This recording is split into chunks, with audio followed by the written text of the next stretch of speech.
మరొక paper దిశకొస్తే family panchayat అంటూ పెద్ద వార్త. ఇగో లోక్సభ టికెట్ కోసం హైకమాండ్ పై సీనియర్ల ఒత్తిడి, తలలు పట్టుకుంటున్న కాంగ్రెస్ పెద్దలు, కొలిక్కి రాని అభ్యర్థుల ఎంపిక ఎటూ తేల్చుకోలేకపోతున్న ఏఐసిసి ఫస్ట్ లిస్టు కుదింపు. అందుకోసమే 5 నియోజకవర్గాల్లో ముమ్మర పోటీ. నేడు ఢిల్లీలో సెంట్రల్ ఎలక్షన్ కమిటీ మీటింగ్ హాజరు కానున్న సీఎం రేవంత్ అంటూ ఇగో బట్టి, పొంగులేటి, కోమటిరెడ్డి, గడ్డం వివేక్, కోమటిరెడ్డి వెంకటరెడ్డి ఫోటోలు వేస్తూ ఈ లోక్సభ టికెట్ కోసం హైకమాండ్ మీద ఒత్తిడి తీసుకొస్తున్నారట.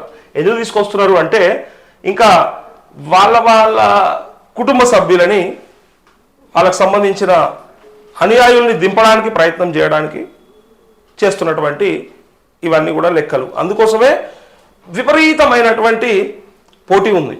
మరి గతంలో ఓడిపోయినప్పుడు ఇట్లా లేదు, అంటే ప్రభుత్వం లేనప్పుడు వీళ్ళకంత పోటీ పెట్టుకోలేరు. అంటే అవసరం ఏముంది, అన్ని కోట్ల రూపాయలు పెట్టి పోటీ చేస్తే రేపు పొద్దున గెలిచేదేందో పోయేదేందో అని చెప్పి అప్పుడు భయంలో ఉండే వెనకడుగేస్తుండే. ఇప్పుడు ఏంది, ఖమ్మమో పక్క, నల్గొండో పక్క, మహబూబ్నగర్ పక్క, నిజామాబాద్ పక్క, ఎక్కడ చూసినా మెజారిటీ ఎమ్మెల్యేలు ఉన్నారు.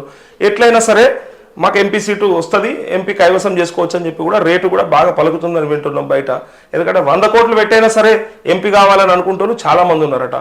ఈ కుటుంబ సభ్యులు వీళ్ళ కుటుంబ సభ్యులను దింపడానికి మరి వీళ్ళకి వేసిన ఓటు మరి ఇలా నిజంగా కుటుంబ సభ్యులకు పడుతుందా? పని చేసే నాయకుడు ఎవరు లేరా అంటే ఇక ఆల్రెడీ కాంగ్రెస్లోనే ఈ లొల్లంతా ఉంది. లోపలనే కుర్చీలు కొట్టుకుంటా ఉంటాయి. ఎందుకు అంటే నీకా నాకా అన్న సీటు గొడవలు ఉండనే ఉంటాయి. అట్లనే వీళ్ళ దాంట్లో కూడా బయటకు కూడా వస్తూ ఉంటాయి. ఇక ఓసారి వింటూ ఉంటాం. నిన్న వి హనుమంతరావు అనుకుంటా, ఆయన కూడా ఏదో బట్టి గురించి మాట్లాడుతున్నట్టు విన్నాం మనం బ్రేకింగ్ న్యూస్లో. కుటుంబ సభ్యుల కోసమే పైరవీలు.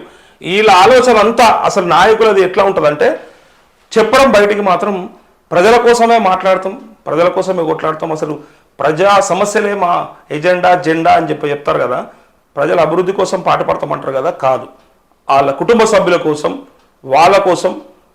వాళ్ళ స్వలాభం కోసం మాత్రమే, స్వార్థ ప్రయోజనాల కోసం మాత్రమే వాళ్ళు చేస్తారు ప్రయత్నాలు. ఇగో ఇక్కడనే ఉంది, ఇగో సాక్ష్యం ఇదే. ఎంపీ సీట్లు ఏమవసరమే? ఎంపీ సీట్లు ఇక ఎవడ పనిచేసేవాడు లేరా కాంగ్రెస్లో? మీ నియోజకవర్గాలలో ఇక ఎవరు లేరా? సంవత్సరాల తరబడి జెండాలు మోసిన కార్యకర్తలు అందరం ఎక్కిచ్చేది లేదా?